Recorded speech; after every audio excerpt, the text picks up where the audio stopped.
اعوذ باللہ من الشیطان الرجیم بسم اللہ الرحمن الرحیم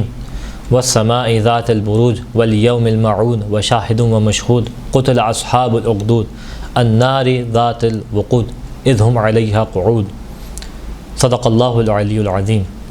قرآن کریم فرقان حمید میں جہاں مختلف مقامات پہ مختلف انداز سے پالنے والے نے مختلف قوموں کا ذکر کیا، ان کے واقعات، ان کے قصوں کو پیش کیا، کوشش کی جا رہی ہے کہ آپ کی خدمت میں ان واقعات کو، ان قصوں کو پیش کیا جائے۔ اور اسی سلسلے میں جس قصے اور جس واقعے کو آپ کے سامنے پیش کرنے کا ارادہ کیا، بہت اہم ترین قصہ، بہت اہم ترین واقعہ، جس کو اصحاب اخدود کے نام سے قرآن نے یاد کیا ہے۔ خود کے سورہ مبارکہ ہے بروج کے اندر والسماء ذات البروج، کہ قسم ہے آسمان کی جو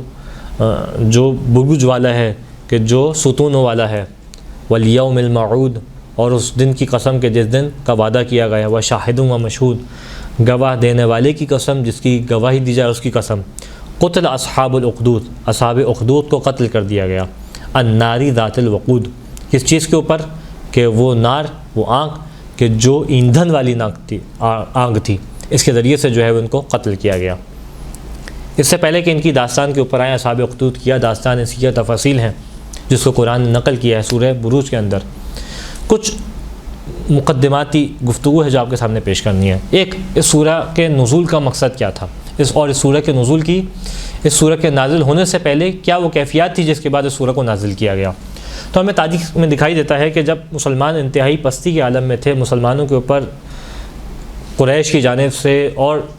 دشمنان اسلام کی جانب سے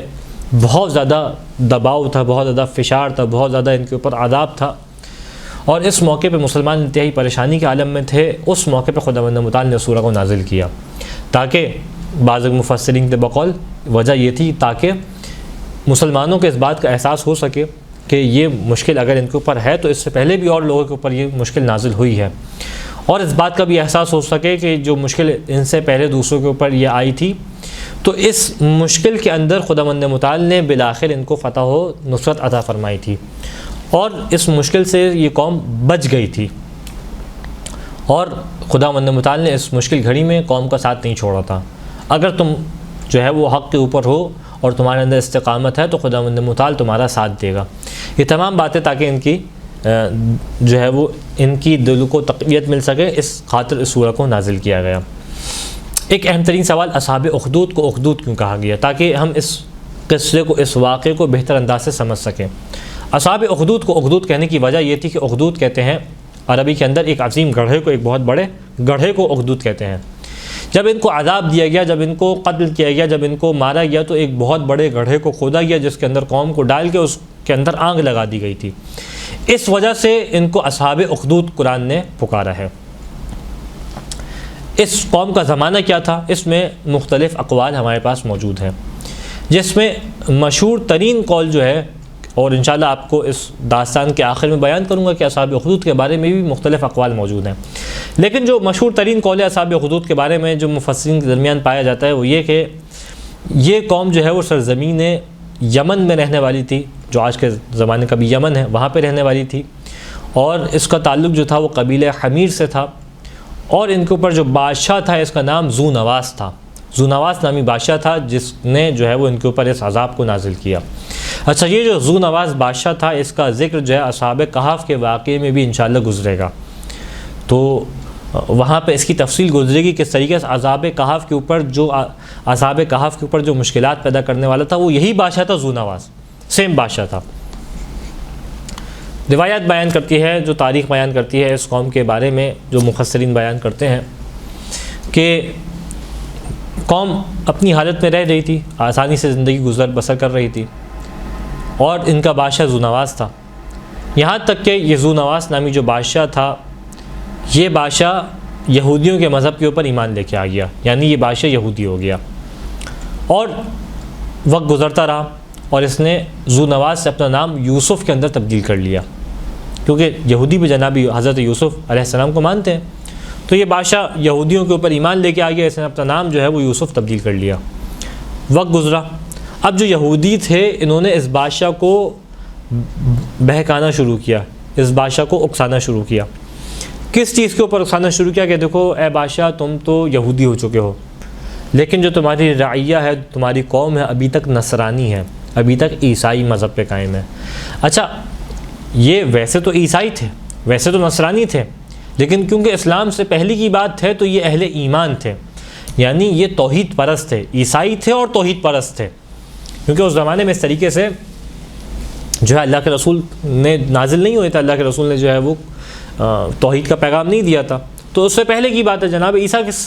کے بعد کی بات ہے، تو جناب عیسیٰ کے اوپر ان باتوں پہ ایمان رکھتے تھے جو جناب عیسیٰ لے کے آئے تھے، جس کے اندر کیا چیز تھی، جس کے اندر توحید تھی، ان چیزوں کے اوپر ایمان رکھنے والے تھے، اس لیے قرآن نے ان کو اہل ایمان سے تعبیر کی ہے، یہاں تک کہ یہ لوگ جو ہے وہ اس انداز سے زندگی گزارنے لگے۔ قوم یہود نے بادشاہ کو اکسانا شروع کیا کہ اے بادشاہ تو جبراً اپنی قوم کو دین یہود کے اوپر لے کے آتا تاکہ تیری قوم تیری تابع ہو سکے۔ یہ کیسی قوم ہے کہ جس کے بادشاہ کا مذہب تو کچھ اور ہے، جس قوم کا مذہب کچھ اور ہے، لہٰذا بادشاہ جو ہے ان کے اکسانے پہ اس قوم کے بہکانے کے اوپر آ گیا، اور اس نے اپنی قوم کو اہل یمن کو جمع کرنا شروع کیا، اور جمع کرنے کے بعد ایک گڑھے کو کھودا گیا، اور ان سے کہا کہ دیکھو یا تو تم ایمان لے کے آ جاؤ، گھڑے کے اندر آنکھ تھی، آنکھ لگائی گئی، بہت بڑی آنکھ لگائی گئی، کہا کہ دیکھو یا تو تم ایمان لے کے آ جاؤ، اور اگر تم یعنی ایمان لے کے آ جاؤ سے مراد کیا ہے کہ تم یہودی ہو جاؤ، مذہب یہود کے اوپر ایمان لے کے آ جاؤ، اور مذہب توحید جو کہ اس زمانے میں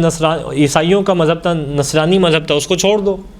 اور اگر تم یہ بات نہیں کرتے، تم میری بات نہیں مانتے، تم میری بات کے اوپر، میرے مذہب کے اوپر ایمان نہیں لے کے آتے، تو تمہیں آتش جہنم کے اندر ڈال دوں گا، تمہیں عذاب دوں گا، تمہیں مار دوں گا، قتل کر دوں گا۔ روایت بیان کرتی ہے کہ یہ قوم جو ہے اس قوم نے استقامت دکھائی اور کہا کہ نہیں، جس مذہب کے اوپر ہم ہیں اس مذہب کے اوپر باقی رہیں گے، ہم اپنے مذہب کو چھوڑنے والے نہیں ہیں۔ یہاں تک کہ روایت بیان کرتی ہیں، بعض مفسرین بیان کرتے ہیں کہ 20,000 لوگوں کو ایک ساتھ گڑھے کے اندر جلا کے قتل کر دیا گیا۔ کتنے؟ 20,000 لوگوں کو۔ اور روایت بیان کرتی ہے کہ روایت ہے امام محمد باقر علیہ السلام سے، بیان کرتے ہیں کہ بعث اللہ نبیا حبشیا الی قومہ، کہ حبشی نبی کو اللہ نے اس کی قوم میں مبعوث کیا، فقاتلہم فقتل اصحاب واسروا، کہ اس کی قوم سے قتال کیا اس بادشاہ نے۔ بادشاہ روایت کے اندر نہیں ہے، میں اپنی جانب سے بیان کروں کیونکہ تفاسیر میں اس طریقے سے آیا۔ فقتل اصحابہم، ان کے اصحاب کو مار دیا گیا، ان کی قوم کو جو ہے وہ اسیر بنا لیا گیا۔ وَخَدُّوا لَهُمْ أُخْدُودًا مِنَ النَّارِ، اور اس قوم کے لیے جو ہے وہ گڑھے کو کھودا گیا، اور پھر ان کو پکارا گیا کہ من کان من اہل ملتنا فلیعتزل، جو ہماری قوم سے ہے وہ جو ہے وہ برات کا اختیار کر لے، ہماری قوم کی جانب آ جائے تو ہم اس کو بخش دیں گے، معاف کر دیں گے، اور جو ہمارے دین پہ نہیں ہے، جو اس نبی کے دین پہ ہے، یعنی جس نبی کو بھیجا گیا ہے، جس کو اللہ نے بھیجا ہے، اس نبی کے دین پہ ہے، فلیقتحم النار، اس کو جو ہے وہ یہ تیار ہو جائے کہ اس کے آنکھ کے خطرے کے لیے۔ لیکن روایت بیان کرتی ہے کہ فجعلوا یقتحمون النار، یہ قوم اس بات کے لیے تیار ہو گئی کہ ہم آتش اس جو ہے وہ نار کے اندر، اس آتش کے اندر، اس آنکھ کے اندر جانے کو قبول کریں گے، لیکن نبی کا ساتھ، نبی کے اوپر ایمان نہیں چھوڑیں گے۔ یہاں تک کہ روایت بیان کرتی ہے کہ فاقبلت امرأۃ، ایک عورت آئی، اس عورت کی کیفیت کیا تھی کہ معہا صبی لہا، اس کے ساتھ اس کا ایک بچہ بھی موجود تھا۔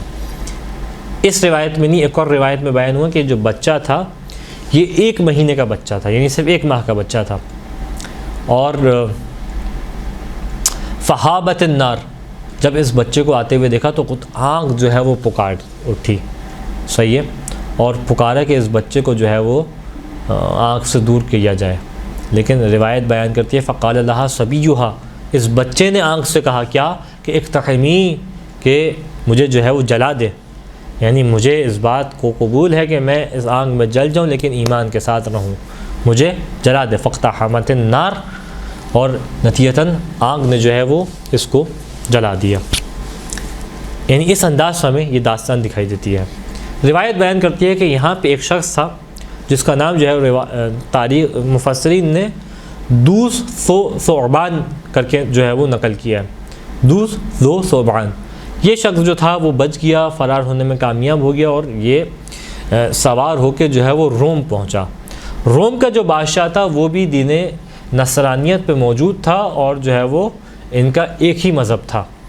اس نے جانے کے بعد جو ہے وہ روم کے بادشاہ کو بتایا کہ اس طریقے سے ذو نواس نامی بادشاہ نے، جو یمن کا بادشاہ تھا، اس نے ہمارے اوپر ظلم کیا ہے، ہماری قوم کو اس طریقے سے شہید کیا ہے، قتل کیا ہے، اور اس سے اس بات کی شکایت کی اور اس بات کا تقاضا کیا کہ تو ہماری قوم کا بدلہ لے، کیونکہ تیرا اور میرا مذہب ایک ہے۔ اس کو بڑا غصہ آیا اس بادشاہ کو جو روم کا بادشاہ تھا۔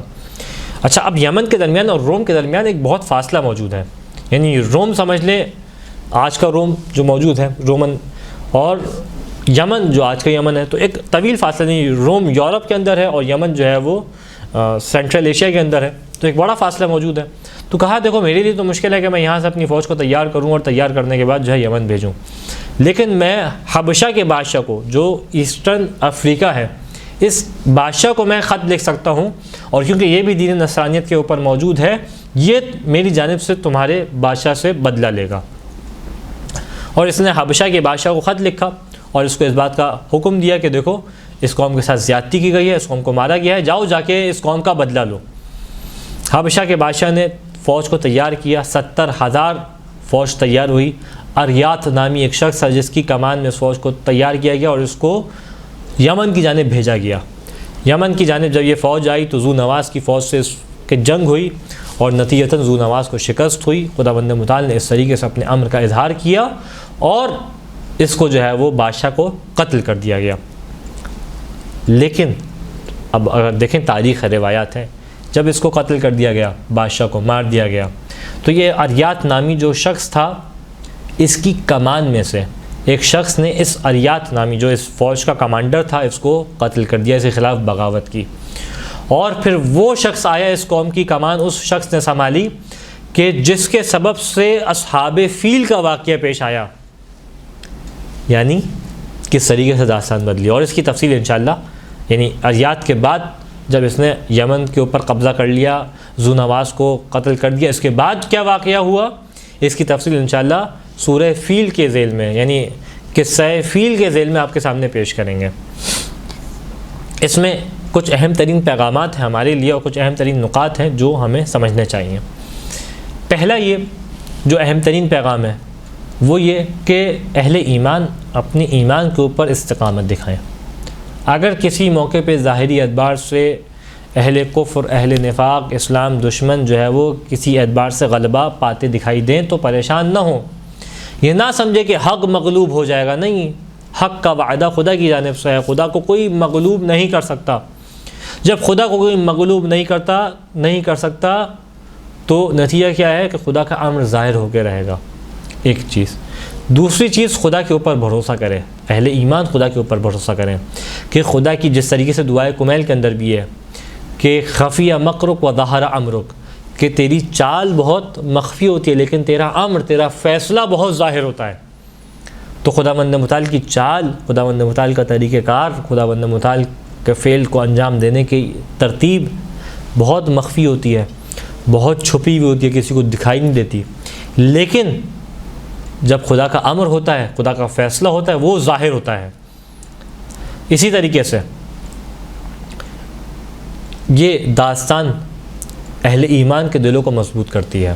کیونکہ اس طریقے سے ایک قوم جو اہل ایمان کی قوم تھی، ان کے اوپر اس طریقے سے عذاب آ رہا تھا، ان کو اس طریقے سے ستایا جا رہا تھا، ان کو اس طریقے سے مار دیا گیا،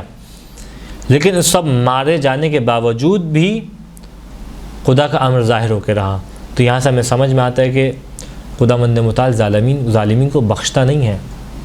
ہو سکتا ہے دنیا سے گزر جائیں لیکن خدا کا وعدہ موجود ہے، ان کے اوپر عذاب آ کے رہنا ہے۔ تو ظالمین کے لیے بھی تنبیہ ہے کہ یا تو تمہارے اوپر دنیا میں عذاب آ کے رہے گا، اور اگر دنیا میں عذاب نہیں آئے تو آخرت میں عذاب آ کے رہے گا، یعنی تمہارے اوپر خدا کی گرفت ختم ہونے والی نہیں ہے، خدا کی گرفت موجود ہے، کیونکہ خدا کا امر نافذ ہو کے رہے گا۔ یہاں پہ ایک اہم ترین نقطہ جو بعض مفسرین کے درمیان مختلف کلام دکھائی دیتا ہے کہ اصحاب اخدود سے بالضبط کون سی قوم مراد ہے۔ ایک جیسے میں نے بیان کیا کہ یمن میں رہنے والے اہل ایمان مراد ہیں، اس کے مقابلے میں ایک اور بھی قول مفسرین کے درمیان دکھائی دیتا ہے کہ فارس میں رہنے والے، یعنی آج کا جو ایران ہے وہاں پہ رہنے والے افراد مراد ہیں، جن کے اوپر ایک تاریخ ہمیں دکھائی دیتی ہے۔ اور ایک اور بھی ہمیں مفسرین کا قول دکھائی دیتا ہے کہ حضرت دانیال کہ اصحاب جو ہے وہ اس سے مراد ہیں کہ اصحاب اخدود ممکن ہے کہ یہ افراد ہوں۔ خداوند متعال سے دعا ہے کہ ہمیں ان قصوں سے، ان واقعات سے جو قرآن نے نقل کیے ہیں، نصیحت حاصل کرنے کی توفیق عطا فرما۔ ان قصوں کے ذریعے سے خداوند متعال کے اوپر ایمان میں ہمیں مضبوطی عطا فرما۔ وآخر الدعوانا ان الحمد للہ رب العالمین۔